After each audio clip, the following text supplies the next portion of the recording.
Mesdames et messieurs, bienvenue dans cette édition d'analyse de l'actualité. Ce soir, nous mettrons en lumière les dernières décisions et précisions apportées par Ibrahim Coulibaly Kuibière, le président de la CEI, entendez la Commission électorale indépendante ivoirienne, sur la révision de la liste électorale, un enjeu majeur pour la démocratie ivoirienne. Nous reviendrons également sur l'opération d'envergure annoncée par le ministère de l'Enseignement supérieur et de la Recherche scientifique au sein des cités universitaires contre les occupants illégaux des chambres. Et enfin, nous dresserons un bilan préoccupant avec la fermeture de 92 établissements sanitaires entre janvier et septembre 2024 à Abidjan, posant ainsi la question cruciale de l'accès aux soins de qualité dans le pays. Ce sera avec nos consultants. Pulchérik Balé, bonsoir. Bonsoir Sidi. Bonsoir vous également, Eric Bayala. Sidi, bonsoir. Alors tout de suite, place à la première partie de cette émission. Réunion d'information organisée par la Commission électorale indépendante CEI hier à Abidjan. Cette réunion présidée par le président de la dite institution, Ibrahim Coulibaly Kuibière, a permis de faire des précisions sur la dite opération qui se tient très bientôt. Élément signé Ismaël Traoré. Le président de la Commission électorale indépendante, Ibrahim Coulibaly Kuibière, a dévoilé ce mercredi 2 octobre 2024 le nouveau mécanisme devant permettre de débarrasser la liste électorale des personnes décédées à l'occasion d'une rencontre avec les partis politiques et les organisations de la société civile. Sur la question récurrente des électeurs décédés, après constat des causes culturelles et des faiblesses liées à l'état civil, il a été proposé l'organisation d'audiences aux administrations compétentes foraines en vue de l'établissement des actes de décès des personnes dont le décès n'a pas été déclaré sur la base de témoignages. Comme je vous l'ai dit tantôt, nous avons la structure qui est dans la salle ici, le représentant de cette structure qui est dans la salle, qui va, à l'occasion de cette révision de la liste électorale, la ratisser partout. Les listes électorales seront éditées par circonscription, par lieu de vote, et on va les afficher. Si vous venez les consulter, on va faire de la communication là-dessus.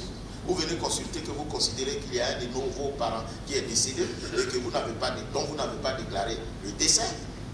Vous pouvez faire la preuve par tout moyen de ce décès, par la production d'une coupure de journaux, ou bien faire part, ou même témoignage simple de tout parent. Le PDCI n'est pas venu pour pleurnicher, pour dire que la période qui a été donnée pour la révision de la liste électorale n'est pas longue. Elle fait 23 jours. C'est vrai que avec les risques de goulot d'étranglement qu'il y aurait avec le certificat de nationalité qui est moins cher et qui est gratuit devant les tribunaux. Vous savez que l'année dernière, on a fait des certificats de nationalité qui sont restés au tribunal parce que les juges, malgré leur bonne volonté, ne peuvent pas endiguer toute cette population qui veut avoir les certificats de nationalité. Cette année, ce n'est pas à 1000 francs, mais c'est à 0 francs. Donc la population qui va se présenter devant les tribunaux pour l'avoir, c'est une population qui est forte. Sur le plan opérationnel, ce sont 12 089 lieux de recensement qui sont ouverts sur toute l'étendue du territoire national pour accueillir les requérants, soit la création de 1088 nouveaux lieux de vote. Il faut dire que ce discours est salutaire parce que nous, en tant que des sociodémocrates, nous ne pouvons qu'encourager la démocratie. Et d'autant plus que le président dit que la période n'est pas fermée et en fonction de l'engouement, on pourra véritablement prolonger, donc elle est salutaire. Et je pense aussi que le gouvernement aussi a salué du fait que les certificats de nationalité ne seront gratuits pendant cette période-là. Et nous, ce que nous disons, c'est véritablement d'encourager toutes les nouvelles personnes qui doivent véritablement s'inscrire sur la liste électorale.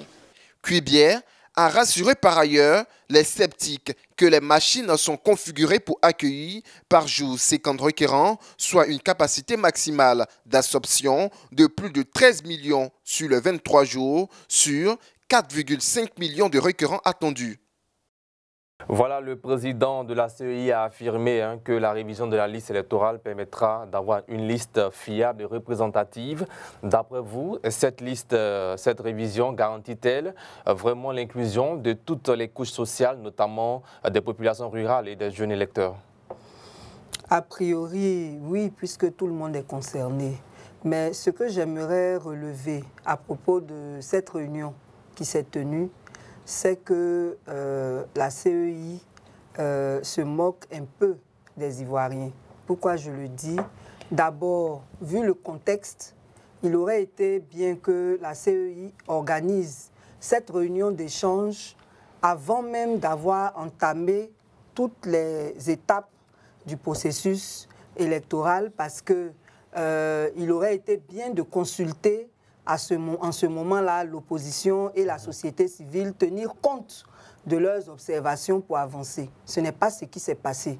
Malgré cela, l'opposition et la société civile ont fait des propositions, notamment en ce qui concerne la période de révision de la liste électorale sur la base du nombre de personnes à enrôler et sur la base des difficultés à obtenir les pièces. Donc, la CEI s'est moquée un peu de tous les acteurs par rapport au fait de n'avoir pas fait cette consultation plus tôt, parce que là, ce n'était pas une réunion d'échange véritablement, c'était une réunion d'information, puisqu'ils avaient déjà tout entamé. Là, ils viennent écouter les gens pour la forme, mais en fait, ils voulaient juste les informer sur les précisions à faire. Donc, la deuxième chose, c'est par rapport aux points même qui ont été abordés. La plupart des points, ou bien on va revenir dessus tout à l'heure. Vous pouvez déjà passer sur ces points, mais nous arriverons dans quelques instants sur le fond même de ces points. Allez-y. Non, si on revient sur le fond, on va s'arrêter là. Alors Eric Bayala, la CEI a repoussé la limite d'âge pour l'enrôlement des nouveaux majeurs au 1er mars 2025, c'est-à-dire avant la publication de la liste électorale. Quelle appréciation faites-vous de cette décision ?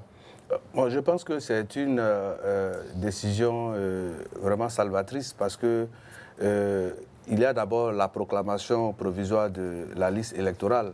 Et quand on sait que les élections auront lieu en octobre 2025, donc en poussant la date limite au 1er mars 2025 pour les nouveaux majeurs, cela voudrait dire que après la publication de la liste provisoire, ça va prendre en compte tous ceux qui auront déjà eu 18 ans et plus.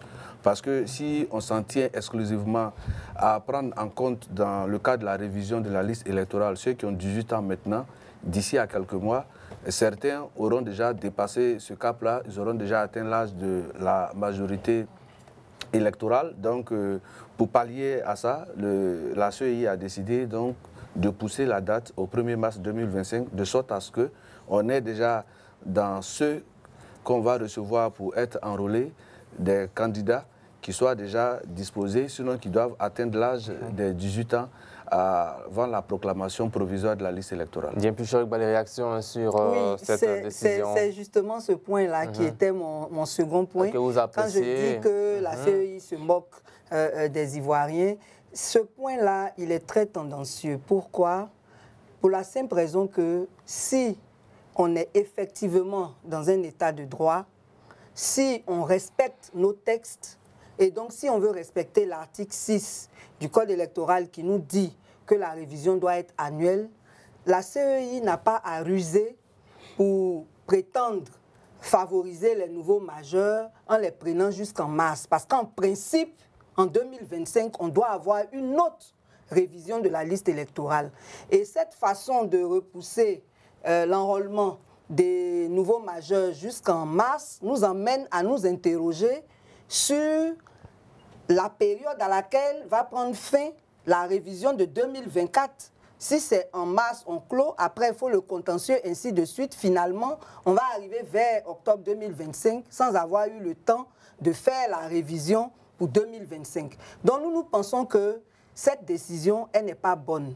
Elle n'est pas bonne. Il faut qu'on finisse tout ce qui concerne 2024 en 2024 et qu'on nous donne une autre période pour 2025. Sinon, on avait proposé que, compte tenu des problèmes qu'il y a, la révision se passe même jusqu'en juin 2025 pour tout le monde. Ils n'ont pas voulu. Donc s'ils veulent faire seulement 3 semaines pour 2024, il faut qu'on prépare une autre période de révision pour 2025. Donc, ce n'est pas une bonne décision. C'est une décision qu'on prend pour user afin de faire, comme le président de la CEI lui-même l'avait dit, la révision à cheval sur 2 années, ce qui n'est pas dans nos textes. Ribala, vous voulez réagir? Oui, je réagis parce que je pense qu'il ne faut pas vraiment tirer trop sur la corde. Parce que le problème, ce n'est pas d'organiser, sinon de faire les révisions de la liste électorale pour les faire. Le problème, c'est de mettre en place des mécanismes qui peuvent permettre une large prise en compte de tous ceux qui sont en âge de voter et de les inscrire sur la liste électorale. En poussant, parce que normalement, si on veut dire qu'il faut prendre ceux qui ont 18 ans, on se serait peut-être tenu à tous ceux qui ont 18 ans en janvier 2024 et attendre en janvier 2025. Mais en le faisant, parce que tant que la liste électorale n'a pas encore été rendue publique et que le contentieux n'a pas encore été entamé, on estime que la liste, elle doit prendre en compte tous ceux qui sont en âge de pouvoir voter. Et donc, avant la publication de la liste électorale de façon provisoire, la CEI admet qu'il faut donner la chance à tous ceux-là qui vont avoir 18 ans pendant le traitement de cette liste électorale d'avoir la chance de s'inscrire. Donc ça ouvre une large palette en ce qui concerne les inscriptions des personnes sur la liste électorale. Mais cela, parce que le calendrier de la CEI n'est pas le nôtre. Ce n'est pas parce qu'on a étendu jusqu'en mars 2025 qu'on ne pourrait pas avoir encore une autre chose qu'on appelle sa révision de la liste électorale avant octobre 2025. Donc il faut d'abord attendre avant de juger, parce que si jamais on tire trop sur la corde aujourd'hui en faisant des procès d'intention sur la sincérité, la crédibilité de la CEI, et qu'en 2025, il y a encore une nouvelle, ce qu'on appelle révision de la liste électorale, on se serait fourvoyé. Donc pour l'heure, il faut qu'on laisse le processus suivre son cours en ayant confiance en nos institutions. Alors, le changement de lieu de vote est suspendu en ligne pour cette opération. Que pensez-vous de cette décision également? Oui, justement, je pense que cette décision est salvatrice parce que tous les partis politiques, aussi bien ceux de l'opposition que du pouvoir, en ce qui concerne les élections locales, s'en plaignent parce que cela induit la transhumance des électeurs. Et donc, maintenant, pour changer de lieu de vote, il faut se rendre physiquement dans le lieu de vote dans lequel vous voulez désormais aller voter. Et je pense que c'est l'une des décisions qui va peut-être participer à amoindrir, sinon à réduire de moitié, ou bien en fait avec un taux suffisant, la possibilité de certains électeurs d'habiter une commune. On les transporte, on les envoie dans un autre parce que, bon, ils deviennent maintenant un bétail électoral. C'est un acte civique qui engage chaque citoyen et il faut permettre à chaque citoyen de décider de là où il habite. Vous pensez que ça marchera? Bon, tant qu'on n'a pas éprouvé la mesure, on ne peut pas déjà tirer des conclusions pour savoir si ça marche ou pas. Mais je pense que les experts de la question électorale ont décidé de suspendre l'inscription en ligne et ça a été motivé pour réduire, sinon pour empêcher la transhumance. Attendons d'éprouver cette décision et puis ensuite on fera le bilan. Bien, puis Charik Ba, les réactions là-dessus, hein. Désormais, il n'y aura plus, en tout cas, les changements de lieu de vote en ligne pour cette opération. Bon, moi je pense que ça va porter un préjudice à tous ceux qui n'ont pas la possibilité de se déplacer dans la période de révision de la liste électorale. Il y a d'autres solutions pour résoudre le problème. Comme un fonctionnaire, par exemple, qui était à Abidjan, qui se retrouve aujourd'hui à Mankono, qui n'a pas le temps vu ses fonctions. Oui, voilà, en tous les cas, chacun a le droit de voter où il veut. Et donc, moi, je pense que s'il y a un autre problème technique qui justifie cette décision, il aurait fallu trouver une solution technique. Mais si c'est par rapport aux transhumances, je ne pense pas que c'est ça qui va empêcher les gens de faire la transhumance s'ils le voudraient. Voilà, donc ça va pénaliser tous ceux qui ne peuvent pas se déplacer. Donc ce n'est pas une bonne décision parce que nous sommes à l'heure du digital. Il y a beaucoup de choses qui se règlent en ligne. Ce n'est pas pour la révision de la liste électorale qu'on va supprimer cette possibilité. Alors, Coulibaly Kuibier a évoqué un processus de radiation pour enlever les électeurs décédés et inéligibles de la liste électorale. Il a dit, je cite, « Le changement de lieu de vote en ligne est suspendu pour l'opération actuelle de la révision de la liste électorale. Selon lui, cette décision vise à éviter la transhumance relevée par certains partis politiques lors de des dernières élections électorales, des révisions électorales en Côte d'Ivoire. Est-ce que vous avez quelque chose à dire sur ce point à nouveau? Non. Bien. Alors, on poursuit Eric Bayala. Le mode de radiation soulève-t-il d'autres interrogations? Tel que évoqué par le président de la CEI, c'est-à-dire qu'un électeur qui est déjà inscrit sur la CEI peut venir demander, sinon réclamer la radiation d'un autre électeur décédé en fournissant justement les pièces justificatives au niveau du décès. Et s'il y a eu des personnes qui ont été inscrites, sinon indûment inscrites sur la liste électorale et qu'un électeur en a la preuve, il peut également saisir la commission électorale pour pouvoir demander que cela soit pris en compte. Mais en même temps, il faut savoir que il y a quand vous prenez le décret qui a institué la révision de la liste électorale de cette année, il est clairement indiqué que la CEI travaillera en liaison avec l'Office national de l'État civil de Côte d'Ivoire pour que on ait une synergie d'action en ce qui concerne non seulement les rédactions par décès, et puis toutes les autorités compétentes, parce qu'il y a également certains électeurs qui sont déchus de leurs droits civiques. Il faut que tout ça également soit porté et pris en compte par la CEI, de sorte à ce que la CEI soit débarrassée, sinon la liste électorale soit débarrassée de toutes les personnes qui n'y ont pas droit. Bien, que proposez-vous pour une radiation plus efficace des personnes décédées et des personnes qui ne jouissent plus de leur droit de vote également? Le plus efficace serait de travailler avec l'état civil, puisque c'est dans les mairies qu'on déclare les décès. Donc les mairies devraient acheminer vers le service informatique de la CEI toutes les listes des personnes décédées pour que cela se fasse de façon systématique. Maintenant, d'après ce que nous a rapporté notre représentant à cette réunion, la CEI envisagerait de prendre un cabinet pour faire ce travail. Bon, si c'est vrai, en tout cas, j'espère que c'est faux parce que ça va, à notre avis, gaspiller l'argent du contribuable pour rien, alors qu'avec l'état civil, avec les mairies, on peut facilement enlever tous les décédés de la liste sans de grands frais. Voilà. Allez-y. Oui, parce que vous savez qu'on a beaucoup de communes en Côte d'Ivoire. 201 seulement.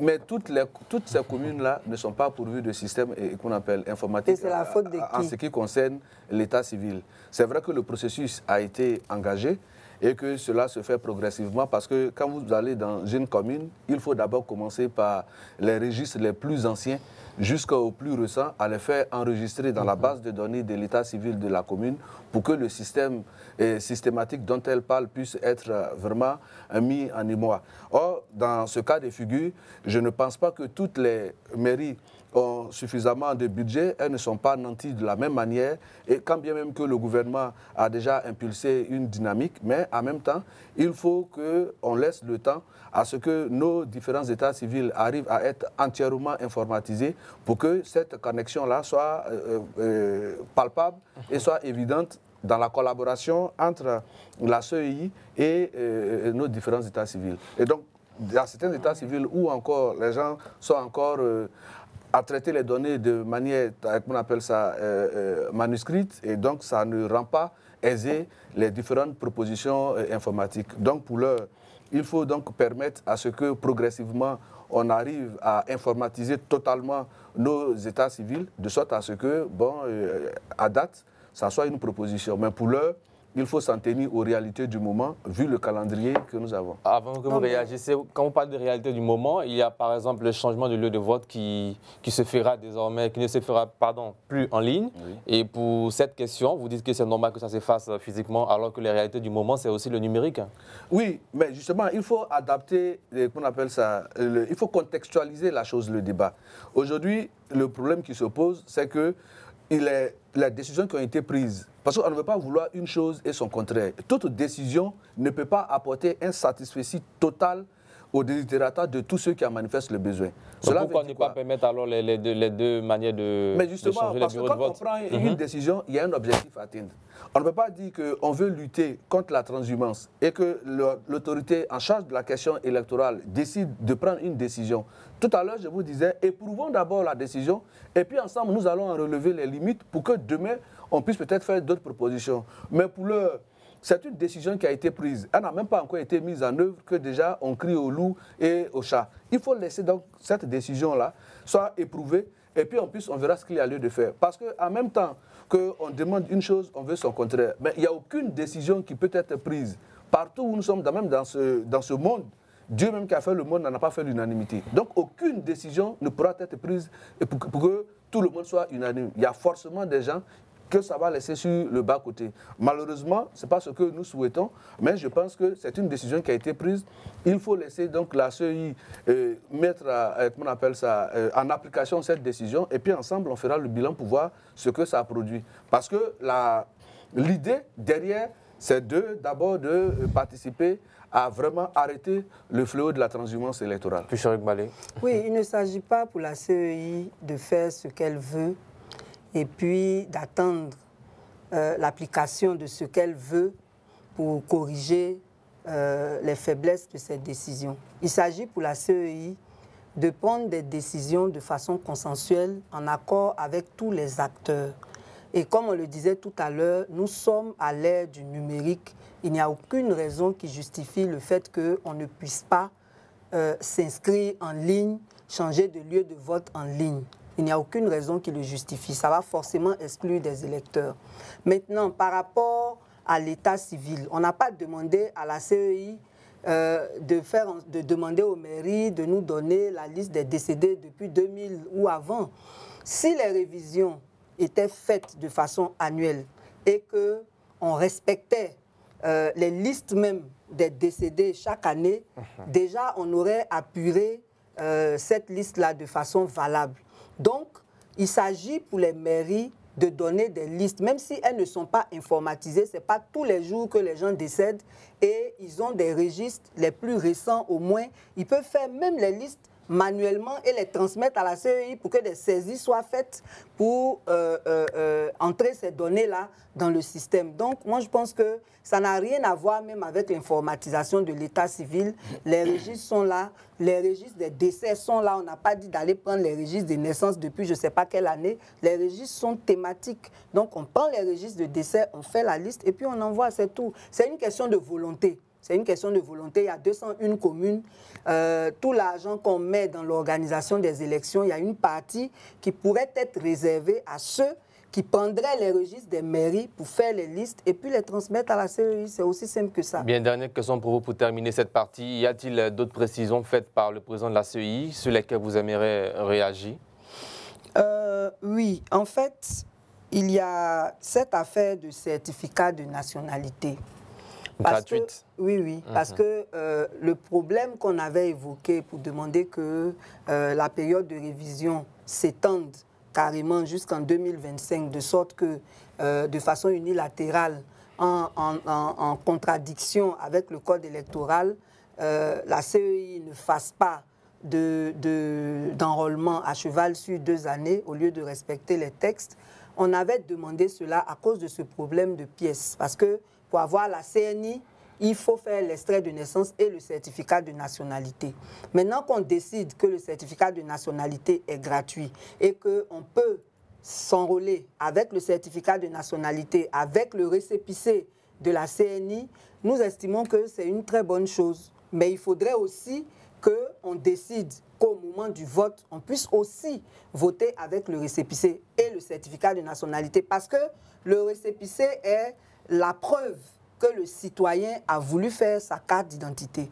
S'il n'a pas reçu en retour sa carte parce que le service de l'ONESI est défaillant, ce n'est pas sa faute, il faut qu'il puisse voter. Donc s'il peut s'inscrire avec ces pièces, que ces mêmes pièces-là soient aussi valables au moment du vote. Ça, c'est très important. Merci Eric. La réaction rapidement, 1 minute pour terminer. Non, je veux dire d'abord la décision en ce qui concerne la suspension de l'inscription en ligne. La CEI est composée de partis politiques, d'organisations de la société civile. Et donc, avant que le président de la CEI nous vienne donner cette information, il est clair que c'est une mesure qui a été décidée au sein de la CEI et qui a pris en compte la consultation de tous les membres les membres qui comprennent en son sein non seulement les partis politiques, mais les organisations de la société civile. Donc c'est une décision collégiale qui a été prise et dont le président de la CEI est venu la porter à la connaissance de l'opinion. Donc sur cette question-là, il est clair que tous les partis politiques au sein de la CEI ont été consultés. On ne peut pas nous dire que ça a été une décision unilatérale. Parce que quand on parle de la CEI, on voit peut-être le président, M. Ibrahim Kuibier, donc on renvoie tout à sa personne. Or, c'est toute une organisation, c'est toute une structure qui décide. Il n'est que seulement que le porte-voix de ce qui a été décidé au sein de la CEI. Maintenant, ce qui concerne les décès et leur transcription. Tout à l'heure, je l'ai dit, le décret qui institue la date de la révision de la liste électorale est très clair.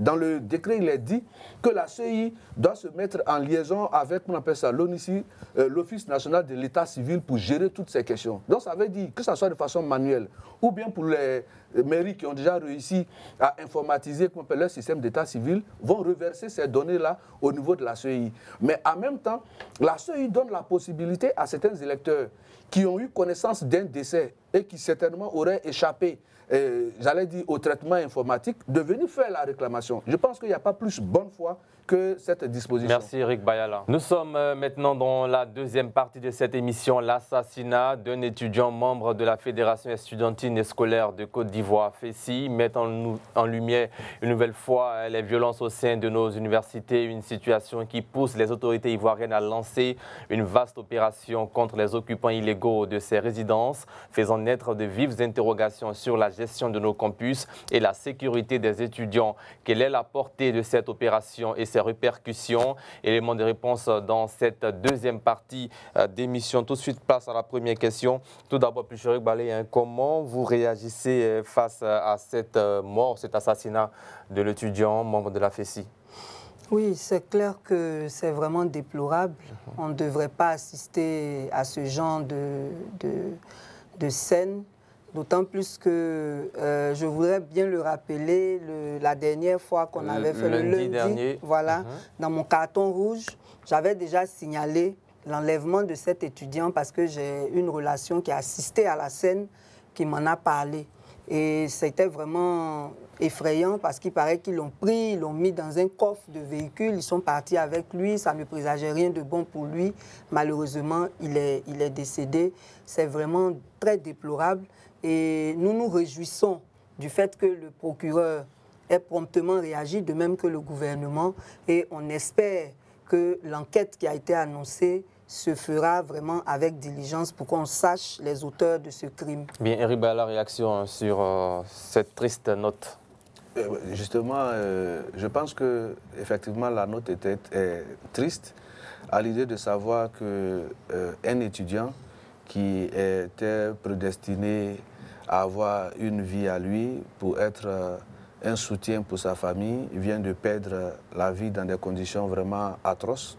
Et le plus inquiétant, c'est que cet assassinat a eu lieu sur nos campus universitaires au regard des premiers éléments de l'enquête. Et donc, nous pensons que la décision qui a été prise non seulement par le procureur, qui a de façon très immédiate a produit un communiqué et a diligenté une enquête dont l'instruction est encore en cours avec ce qui nous a été donné déjà de voir sur nos campus universitaires. Je pense que la décision du gouvernement de prendre le taureau par le corne afin d'assainir le milieu estudiantin est une bonne décision, mais seulement il faut que ce cas qui est considéré comme un cas de trop soit le dernier et qu'à partir de là, on puisse véritablement assainir non seulement le milieu qu'on appelle ça de nos campus, mais également de tous les usagers universitaires en termes de sécurité. Alors, selon un communiqué du ministère de l'Enseignement supérieur publié dans la nuit d'hier, il est demandé aux étudiants occupant les chambres des cités universitaires des différents CROU de façon illégale de libérer les dites chambres en apportant tous leurs effets personnels dès ce mercredi 2 octobre 2024. Quelle lecture faites-vous de ce communiqué? Mais je pense que ce communiqué, c'est la suite logique de la situation que nous venons de dépeindre. Demander à tous les occupants illégaux, comme le nom l'indique, quand vous êtes illégalement établi dans un endroit, bon, il vous appartient quand l'autorité manifeste le besoin de partir.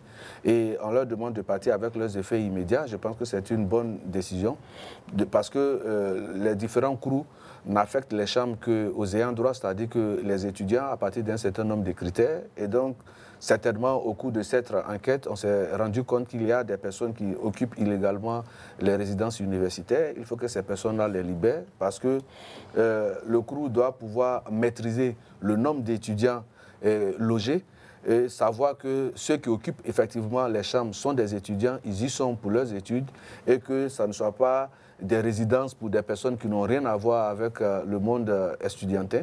Et donc, en prenant cette décision, c'est une décision qui participe non seulement à assainir ce milieu, mais plus encore, ce sont des décisions qui vont prendre des dispositions de sécurité pour assainir, on appelle ça nos campus, mais pour se rendre compte que les étudiants sont entre eux, donc dans un monde vraiment paisible, adéquat pour leurs études. Pucherik Balé, votre lecture du communiqué du ministère de l'Enseignement supérieur? Oui, je pense qu'il ne faut pas attendre qu'il y ait des événements malheureux comme celui qu'on vient d'évoquer pour prendre ses responsabilités. Le fait qu'il y ait des chambres qui soient illégalement occupées traduit des défaillances dans la gouvernance du CROU. Parce que normalement, il y a des règles qui prévalent pour attribuer les chambres. Comment se fait-il qu'il y ait des chambres qui soient illégalement occupées? Et ce phénomène-là, il n'est pas nouveau. Hein, il n'est pas nouveau. Donc, il faut que le CROU assainisse sa gestion des cités universitaires et il faudrait que désormais, on fasse en sorte que les règles qui prévalent pour l'attribution des chambres soient respectées afin qu'on n'ait pas ce genre de situation. Eric Baala, comment expliquer le fait qu'il y ait des occupants illégaux pendant que certains étudiants n'ont pas de chambre en cité universitaire malgré toutes les démarches que ces étudiants mènent? Mais, en fait, c'est pour peut-être pallier à cette décision parce qu'il faut le dire, hein, n'ayons pas peur des mots. Et toutes les questions qui engagent le milieu estudiantin, notamment au niveau de la FESI, qui est un syndicat fort, donc ce sont des questions qui sont toujours traitées avec circonspection, jusqu'à ce que, bon, aujourd'hui, on se retrouve face à une situation dramatique. Et même les espaces publics sont squattés par des gens. On a vu également les opérations de déguerpissement pour que tous ceux qui ne sont pas habilités à occuper des espaces pour pouvoir les déguerpir. Et donc, dans les milieux estudiantins, ce qui se passe généralement, c'est qu'on attribue une chambre à un étudiant de façon légale et cet étudiant-là vient squatter la chambre avec un ami.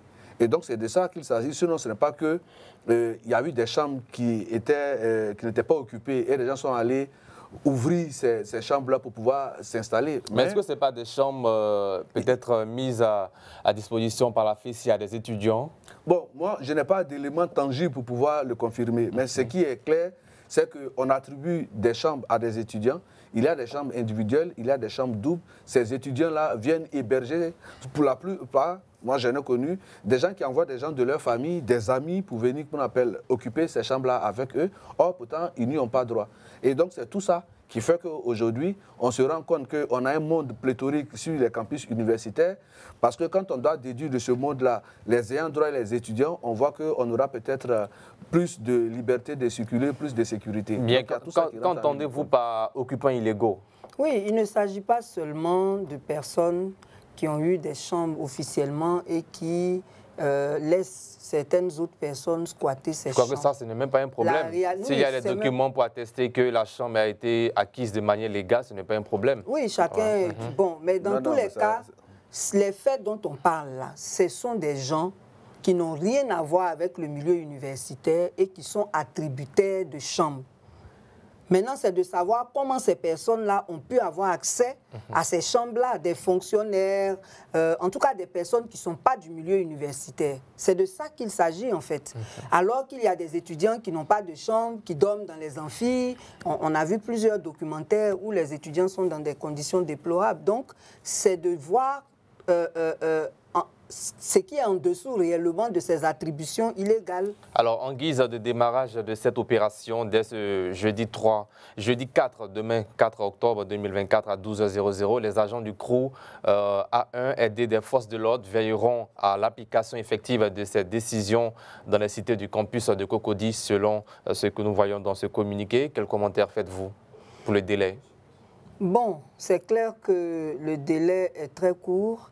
Mais peut-être que ça se justifie par l'urgence parce que nous, on est dans le public, on ne sait pas ce qui sous-tend réellement les décisions des pouvoirs publics. Mais ce qu'on espère, c'est qu'à partir du moment où les forces de l'ordre ont été associées, on espère qu'il n'y aura pas de violation de droits. On espère qu'on ne va pas apprendre qu'il y a eu des vols, des viols, des molestations et tout. On attend pour voir comment ça va se passer, mais en tout cas, on est inquiet de la façon dont ça va se passer. Bien, Eric Baala, la réaction sur le délai? Non, mais dès l'instant où vous êtes dans une situation d'irrégularité, vous avez déjà piétiné la loi et que la loi doit s'appliquer dans toute sa vigueur. Et avec des forces de l'ordre sur le campus universitaire. Mais quand on dit que quelqu'un occupe un endroit de façon illégale, bon, vous pensez qu'il suffit de faire un communiqué pour qu'il puisse partir de lui-même? Non. Les forces de l'ordre ne vont pas peut-être venir pour expulser, mais ils sont accompagnés des éléments du CROU pour se rendre compte de non seulement l'effectivité de la décision, pour que les uns et les autres puissent partir, mais il ne faut pas au maître qu'il peut avoir d'éventuels écueils ou bien des refus de certains de pouvoir libérer ces chambres. Donc, pour pallier à toute éventualité, il est normal que le crew soit assisté par les forces de l'ordre. Il n'a pas été dit que ce sont les forces de l'ordre qui vont rentrer dans les chambres pour expulser de façon manu militari tous les occupants, mais ils seront aidés pour veiller non seulement au maintien de l'ordre et se rassurer que l'opération de pouvoir, comment on appelle ça, vider tous ceux qui occupent illégalement les chambres se fasse dans le calme et qu'on se rassure de ce que cette opération-là va permettre effectivement de libérer les chambres. Cela soulève la question du désordre sur nos campus universitaires. Alors que proposez-vous pour sauver, sinon aider l'ensemble du système universitaire ivoirien afin de trouver une solution à ce désordre qui règne? Oui, mais moi je pense qu'au niveau de la question, si ce qui aujourd'hui nous préoccupe, c'est les occupations des chambres, je pense qu'il faut interroger l'organe qui est en charge de l'affectation des chambres. Comment est-ce que le CROU, à partir de quels critères le CROU attribue les chambres aux étudiants? Mais qu'est-ce que vous proposez sur ce plateau Non, ce que moi je propose en ce qui concerne l'attribution des chambres, je pense que cela est simple. Toutes les fois où le CROU va se faire aider par une structure parallèle, par exemple, va s'aider par un syndicat d'étudiants pour pouvoir faire les affectations, il faut que d'abord, dans un premier temps, le CROU prenne ses responsabilités. Qu'on n'ait pas d'organisation d'étudiants qui viennent plaider pour dire nous sommes organisation d'étudiants, on a besoin de tel nombre de chambres, de tel nombre de chambres, de tel nombre de chambres. Il faut que le CROU se rassure qu'au niveau des demandes et des critères qui ont été établis, que le CROU lui-même affecte les chambres de façon individuelle à chaque étudiant qui en a manifesté le besoin.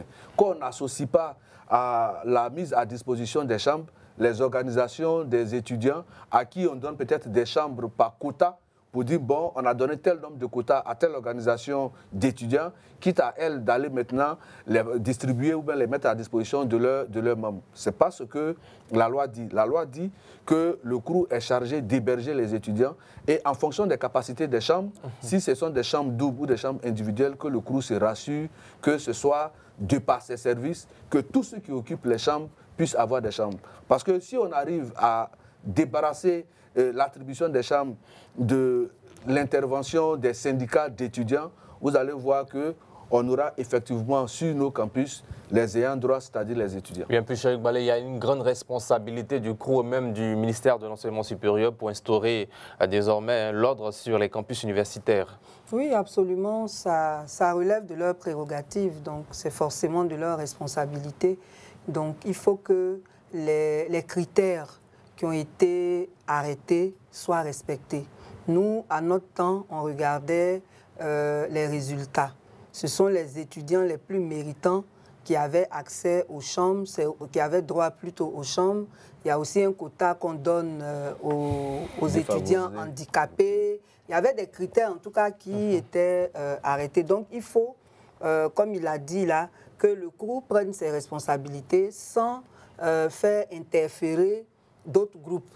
Même si on veut aider un groupe, par exemple, je prends les handicapés, ils doivent envoyer leur liste et leur liste doit satisfaire les critères qui ont été arrêtés pour tout le monde. Donc, s'il y a une rigueur au niveau du respect des critères, je pense qu'il n'y aura plus de problème. Est-ce que vous jugez les conséquences de cette action qui sera menée par le ministère de l'Enseignement supérieur? Les conséquences pour qui? Sur les étudiants. Non, on n'a pas dit qu'on on vidait les campus. Si on vidait les campus, il y aurait eu un problème parce qu'il y a beaucoup d'étudiants qui n'ont pas leurs parents à Abidjan. Même s'ils ont leurs parents à Abidjan, ils n'ont pas forcément les moyens de se déplacer tout le temps pour aller sur le campus. On dit qu'on va faire partir les personnes qui sont installées illégalement. Donc, a priori, il n'y a pas de conséquences directes sur les étudiants, les vrais qui devraient bénéficier des chambres. C'est les illégaux qui s'en vont et c'est tout à fait normal. Il faut qu'on puisse attribuer à nouveau ces chambres-là aux ayants droit normaux. Voilà. Il y a également une vague de réaction des partis politiques, notamment le PDCI-RDA à travers la jeunesse estudiantine et le parti même, le PPACI également, le FPI et la jeunesse du RHDP. Quelle analyse faites-vous en général de toutes ces déclarations-là? En fait, c'est une question qui est préoccupante parce que c'est une question, on parle du monde estudiantin et je pense que tous ces partis politiques qui se sont prononcés, ce sont des partis qui aspirent à la gouvernance de la Côte d'Ivoire. Et donc, face à une situation aussi préoccupante, c'est normal qu'ils fassent des déclarations pour donner leur point de vue. Mais au regard de ce qui a été dit, il est clair que c'est une situation qui est à déplorer.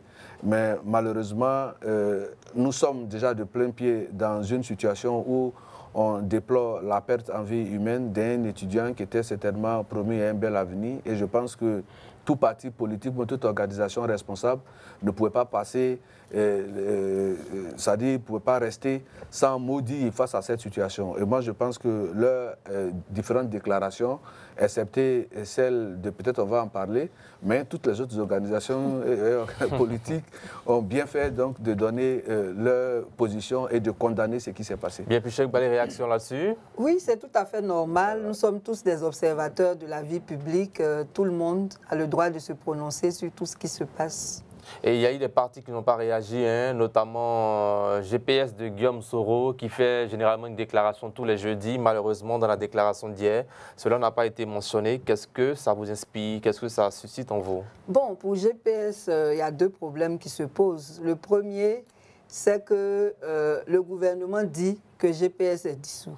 Bon, normalement, si on est dissous, on n'a rien à dire. C'est peut-être à titre personnel maintenant que les... Mais ils font des déclarations sur la vie de la nation. Ils ont eu à toucher plusieurs aspects, dont la cherté de la vie. Le problème actuel, c'est bien sûr l'affaire Fessi. Oui, au nom de la liberté d'expression, tout le monde a le droit de se prononcer, qu'il soit dans une organisation ou pas.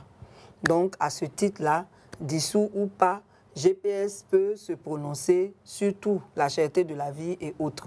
Maintenant, pourquoi ils ne se sont pas prononcés sur cette question? Ça suscite beaucoup d'interrogations. Ils sont les mieux placés pour l'expliquer. Franchement, je ne saurais pas quoi dire là-dessus. Bien, Eric Bayala, votre lecture avec ce silence de GPS sur la question? Moi, je pense que, comme je le dis, GPS pouvait se prononcer sur questions diverses en ce qui concerne la vie de la nation. Mais quand on connaît que l'organisation même qui a révélé à la face de la nation le leader actuel de GPS, il ne pouvait pas ne pas se prononcer et ne pas prendre en compte la situation qui s'est passée sur le campus où il est mis en cause entre griffes en attendant que les enquêtes soient situées la responsabilité de l'organisation qu'il a dirigée. On ne peut pas dire que la FESI est suspectée dans un assassinat et l'un des tout premiers secrétaires généraux de la FESI, qui a dirigé cette organisation, se prononce sur la vie de la nation et il ferme les yeux sur cette question précise. Et il n'est pas le seul également, le COGEP n'a pas fait de déclaration à ce sujet.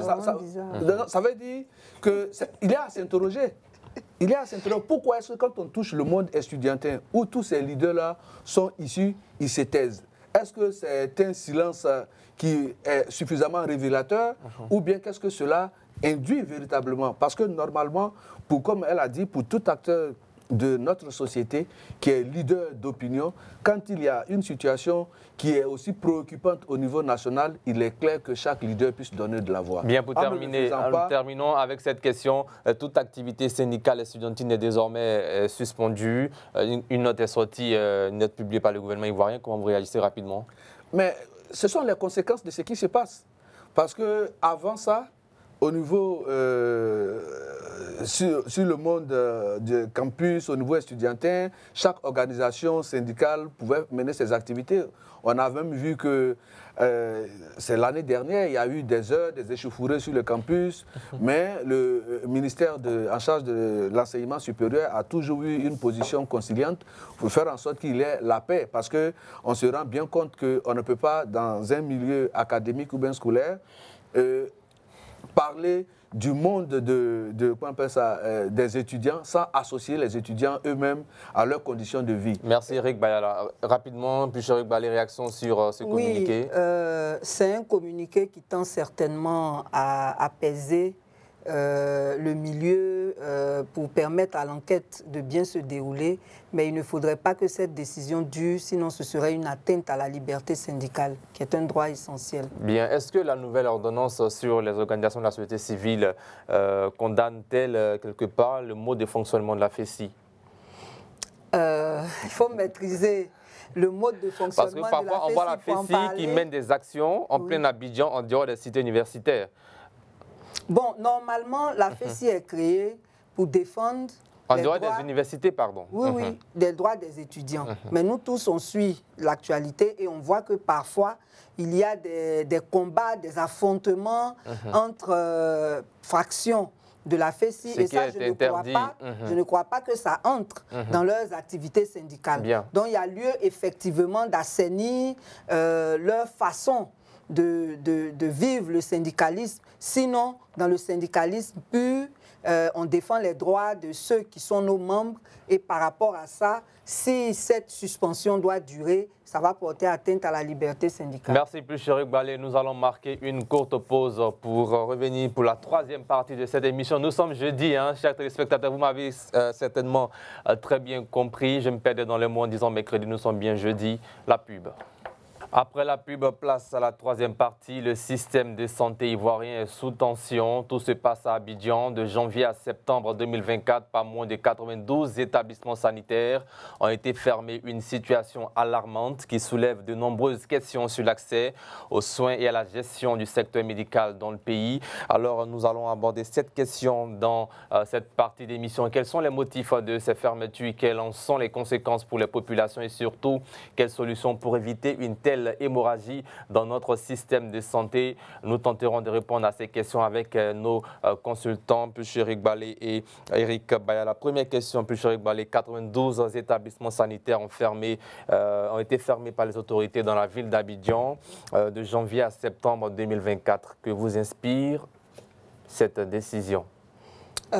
C'est forcément une très bonne décision parce qu'il s'agit de la santé des populations et ceux qui doivent prendre notre santé en charge devrait être, on va dire, assermenté pour le faire. Donc, c'est une très, très bonne décision. Mais en même temps, c'est inquiétant. C'est très inquiétant qu'en 2024, on ait encore 92... Ce qui devrait être rassurant, hein? Ça vous inquiète? Oui, c'est inquiétant parce que déjà, en 2022, le CNDH avait publié dans son rapport qu'il y avait 1022 établissements illégaux qui ont été fermés. Ça, c'est en Côte d'Ivoire. C'est en Côte d'Ivoire, oui, mais ce qui est inquiétant, c'est comment on peut ouvrir un établissement sanitaire de façon illégale et même exercer. Et ces établissements-là, ils ont exercé pendant combien de temps avant qu'on les découvre? Comment même ils font pour s'installer là? C'est ça qui est inquiétant. Et donc, il y a un problème au niveau de l'inspection de ces établissements-là. Parce que les populations qui sont riveraines de ces établissements ne savent pas que ce sont des établissements illégaux. Ils y vont. Dieu seul sait combien de, on va dire, bavures sont commises, combien de personnes ont laissé leur vie dans les mains de ces praticiens illégaux. Et donc, c'est pour ça que je dis que c'est inquiétant. Parce que moi, quand j'ai vu qu'en 2022, il y avait 1000 et quelques, pour moi-même, il n'y en avait plus. Il n'y en avait plus. Je ne connais pas les chiffres de 2023. Mais c'est déjà à saluer qu'on s'active à fermer tous ces établissements. Eric Bayala, un problème au niveau de l'inspection. D'aucuns parlent également d'un laisser-aller. Comment vous réagissez? Je ne dirais pas qu'il s'agit d'un laisser-aller parce que voici ce qui se passe. Un médecin ou bien peut-être un infirmier qui exerce normalement dans une structure sanitaire publique, il a des patients. Et puis, bon, il décide lui-même à ses heures de repos, bien à ses heures perdues, d'avoir un cabinet ou bien d'avoir une petite structure. Et très souvent, ils disent à leurs patients, bon, tel jour, je ne serai pas ici, mais je serai dans un tel autre endroit. Parce qu'il y a d'abord ce lien que le patient tisse avec le praticien qui le suit. Et donc, il dit, ah, docteur, je viendrai vous voir à telle date. Il va lui dire, bon, à telle date, je ne suis pas ici, je suis dans telle clinique, ou bien je serai dans tel autre établissement. Et donc, c'est comme ça que, par la confiance des praticiens qui les suivent dans l'établissement public, la population les suit dans les structures qu'eux-mêmes ils ont créées. Or, pour la mise en place de ces structures-là, il y a un certain nombre de démarches qui doivent aboutir à la délivrance d'un agrément qui vous permet non seulement de vous installer et d'exercer. Mais malheureusement, les exigences pour avoir l'agrément, pour avoir peut-être une clinique privée ou même pour avoir un établissement sanitaire sont telles que certains mettent leur équation personnelle avec la population à profit pour pouvoir avoir ces genres d'établissements illégaux-là. Et malheureusement, ce sont des véritables mouroirs parce qu'avec tout ce que le gouvernement déploie, on trouve que l'espérance de vie en Côte d'Ivoire n'est pas encore au-dessus de la norme. Mais c'est parce que nous avons vu des cas, on en a connu, où des femmes sont allées en couche dans ces genres d'établissements. Elles ont été, je vais peut-être tellement, c'était tellement horrible, et pour finir, on leur demande d'aller au CHU.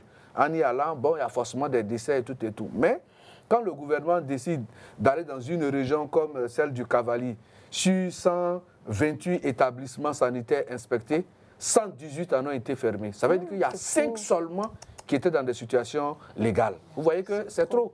Et donc, le gouvernement en a pris conscience. Et donc, aujourd'hui, je pense que c'est une mesure qu'il faut encourager. Et aucune région de la Côte d'Ivoire n'est épargnée. En août dernier, c'est dans le Tchologo où il y a eu 23 établissements sanitaires fermés. Et là, nous en sommes à 92. Et à un an déjà, donc, et puis 1022 l'année dernière, aujourd'hui, jusqu'à la fin de l'année, on ne saura pas à combien nous serons. Mais une chose est sûre, il ne faut pas qu'une fois que ces établissements sanitaires fermés, que l'État laisse les occupants venir recoloniser ces sites-là. Il faut qu'ils se rassurent que ça soit définitivement fermé et qu'en même temps, on puisse également accroître les structures sanitaires pour rapprocher davantage les structures sanitaires-là des populations. Parce que si on ferme et que rien n'est fait pour pallier à ça, vous voyez que ça va créer un désastre auprès des populations. En même temps qu'on ferme, il faut rapprocher les structures sanitaires des populations de sorte à ce que les populations se sentent plus proches des structures sanitaires pour leur prise en charge. Cela soulève aussi la question de la corruption de certains agents. Oui, corruption de certains agents parce que normalement le ministère de la Santé a lui-même son dispositif pour contrôler tout ça. Et si les gens continuent d'exercer, c'est forcément avec la complicité d'autres. Mais ce que j'aimerais souligner, c'est qu'est-ce qu'on fait après, quand on a fermé. Est-ce qu'il y a des sanctions qui sont prises pour que les gens n'aient plus envie de recommencer? Selon la même note, il y a que 5 personnes qui ont été mises aux arrêts. Ah, c'est déjà bon. Bon, moi je pense que si on ferme 1022 structures sanitaires l'année dernière, aujourd'hui, aujourd'hui 92 à Abidjan, 125 à chose qu'on appelle ça dans le Cavali, 23 dans le Tchologo. On ne va pas dire que toutes ces structures-là sont du fait de la simple responsabilité de ces 5 personnes. Donc il faut que l'État soit vraiment rigoureux dans la répression pour que ça ne donne plus envie à certaines personnes de pouvoir faire ces pratiques-là. Alors la même note fait état de 2 tonnes de produits de qualité inférieure ou falsifiés qui ont été saisis. Comment vous réagissez aussi? Mais justement, c'est très dangereux. C'est ce dont nous sommes en train de parler pour dire qu'ils exercent de façon illégale. Donc ils n'ont pas la maîtrise des canaux officiels pour disposer de tout ce qui est produit, qui soit des produits en conformité et recommandés par les structures sanitaires de l'État. Et comme ils sont dans l'illégalité, ils trouvent donc des méthodes détournées pour pouvoir avoir des médicaments de, ce qu'on appelle ça, de mauvaise qualité, sinon de qualité inférieure, avec lesquels ils arrivent à travailler. Mais malheureusement, quand vous utilisez des produits de qualité inférieure, vous n'avez pas forcément le résultat attendu. Et donc, ça crée un désastre au sein des populations. Puis chez vous, les réactions pour terminer, 2 tonnes de produits de qualité inférieure ou falsifiés ont été saisis également. Bon, c'est bien qu'on les ait saisis, mais il faut surtout remonter le circuit pour fermer vraiment leur entrée au niveau de notre territoire. C'est vraiment important. Mais en même temps aussi, j'aimerais relever que c'est la cherté de la vie aussi qui favorise toutes ces choses. Parce que déjà, l'accès à la santé n'est pas respecté. On va vous dire, par exemple, les enfants de 0 à 5 ans, leur consultation est gratuite. Vous allez à l'hôpital, ce n'est pas gratuit. Dans les hôpitaux publics, les césariennes, il y a eu un cas il y a 2 semaines qui a été porté à ma connaissance. Hein. Le matin, on dit au père d'un enfant qu'il doit payer 80 000 pour que sa femme puisse sortir, alors qu'on dit que la césarienne est gratuite dans les hôpitaux publics. L'après-midi, il revient, on dit non, ce n'est plus 80 000, c'est 130 000. Et ça, c'est au CHU de Cocody. Et donc, c'est tout ça aussi qui pousse les populations qui n'ont pas les moyens à aller dans ces structures bizarres, à acheter des médicaments, bien que sachant, parce qu'il y en a qui savent que ce sont des médicaments qui ne sont pas... de qualité inférieure. Voilà, mais ils achètent ça parce que c'est ce qui est à la portée de leur bouche. Donc il faut que vraiment on trouve le système pour rendre les médicaments accessibles. Et je crois que la CEMU est une bonne solution. Il faut pouvoir faire en sorte qu'il y ait une facilité d'accès à la CEMU et que sur le terrain, la carte puisse être fonctionnelle et que les pharmacies acceptent la carte pour que tout le monde puisse se servir dans de bonnes conditions. Eric Bala, je vous ai vu prendre des notes rapidement pour terminer. Oui. Non, mais en fait, ce que je voulais dire en ce qui concerne la gratuité, je pense que dès l'instant où l'État demande aux populations et a pris des mesures pour dire que de 0 à 5 ans, vous avez pour les enfants de 0 à 5 ans, on appelle ça l'accès aux établissements et autres hôpitaux publics sont gratuits. Et quand vous y allez en tant qu'usager et qu'on vous demande une facture, il y a des numéros que le ministère de la Santé a mis à disposition. Malheureusement, l'Ivoirien n'a pas ce réflexe-là de dénoncer les abus. C'est le 143 pour la santé. Et donc, on a l'impression que rien n'est fait. Mais quand vous êtes face à une telle situation, le praticien qui vous exige de payer, c'est parce qu'il sait que jamais vous n'allez peut-être le dénoncer. Sinon, si les Ivoiriens avaient le réflexe de dénoncer une situation qui leur est préjudiciable, là où le gouvernement a pris des mesures et que certains sont des contrevenants, je pense que ça allait être un cas école et tout le monde allait se mettre au pas.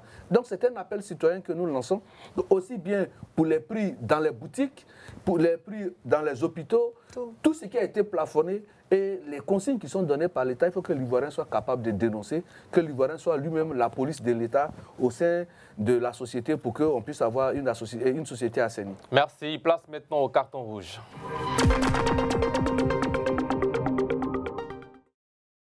Nous sommes dans le carton rouge, rubrique dans laquelle nos consultants font des coups de gueule sur des sujets qui ont trait à la vie de la nation. Le premier carton de cette émission, c'est avec Eric Bala. Je voudrais donner un carton rouge au procureur de la République parce que j'estime qu'il y a du 2 poids, 2 mesures. On est très heureux que dans le cas de l'assassinat de l'étudiant, il ait réagi promptement. Mais depuis le 31 décembre 2023, Eli Pada a disparu. Il a disparu. Il n'y a pas eu de déclaration du procureur malgré tout ce que ça a soulevé comme émoi au sein de la population. Il y a beaucoup d'autres personnes qui sont enlevées, il n'y a pas de réaction. Et donc, on aurait souhaité qu'il n'y ait pas du 2 poids, 2 mesures, mais que pour toutes les situations qui sont signalées, le procureur s'en saisisse et qu'une enquête s'en suive pour que ces personnes-là soient retrouvées. Merci. Eric Bala, la réaction ou question? Non, je pense que ce que Mme Bala a dit, il est clair que en ce qui concerne la sécurité de tout Ivoirien ou bien de tous ceux qui font l'amitié à la Côte d'Ivoire d'y vivre, quand il y a une situation, il faut que le procureur s'en saisisse. Mais en même temps, la loi dit que le procureur a l'opportunité des poursuites. Donc c'est lui seul qui apprécie, en fonction des dossiers qu'il a sous la main, d'engager pour des poursuites de façon immédiate ou bien de disposer d'abord d'un certain nombre d'éléments avant d'ouvrir une information judiciaire. Mais ce serait intéressant que toutes les questions qui touchent à la vie de la nation où la justice doit intervenir, que le procureur s'en saisisse et qu'il donne des suites vraiment favorables. Merci. Le dernier carton rouge de la semaine, c'est avec vous. Oui, je donne un carton rouge vraiment aux établissements scolaires. Il se trouve que les ouvrages scolaires varient d'un établissement à un autre. Or, s'il y a un programme, ce programme-là doit être adossé à des ouvrages que le ministère de l'Éducation nationale indique, de sorte à ce qu'un élève qui se trouve à Lakota en classe de CE1 puisse avoir le même programme et les mêmes ouvrages qu'un élève qui se retrouve peut-être à Ouangolo en classe de CE1. Mais il se trouve que les ouvrages sont utilisés d'un établissement à un autre. Parce que le cas le plus récent, c'est qu'un élève qui est allé en classe supérieure, qui a donné ses ouvrages à son jeune frère, qui va dans un établissement, on lui dit que non, ces ouvrages-là ne sont pas utilisés. Voici une liste de fournitures et on exige aux parents de venir acheter les listes de fournitures dans certains établissements. Or, la possibilité aux parents d'aller acheter la liste des fournitures dans différentes librairies leur donne au moins le choix de pouvoir aller là où c'est moins cher et d'avoir vraiment les ouvrages. Ne transformons pas nos établissements en des librairies. Ce sont des endroits où on enseigne le savoir, où on apporte l'éducation à nos enfants. Vraiment que le ministère de l'Éducation soit vraiment regardant sur cette question-là pour homologuer les choses. Les réactions? Oui, oui, c'est un carton rouge qui est non seulement approprié, mais d'actualité. Parce que dans ce contexte de cherté de la vie, c'est vraiment déplorable ce qui se passe. Et c'est surtout les établissements privés qui s'adonnent à ce genre de comportement. Et pour nous, les parents d'élèves, c'est vraiment difficile, très difficile à vivre. Place maintenant la dernière rubrique, en tout cas le dernier de cette émission.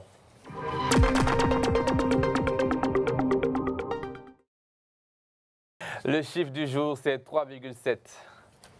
C'est lié à la Côte d'Ivoire. Vous ne voyez pas? Non. Cherté de la vie, cherté de la vie. La politique budgétaire en 2025 vise à conforter et à consolider le dynamisme de l'économie nationale ivoirienne avec notamment un amoindrissement continu de l'inflation qui devrait être contenu à 3,7% en 2025 contre 4% en 2024. L'annonce a été faite lors du Conseil des ministres du lundi 30 septembre dernier par le ministre porte-parole principal du gouvernement, Amadou Coulibaly. Plucheric Balé, réaction, commentaire sur cette projection?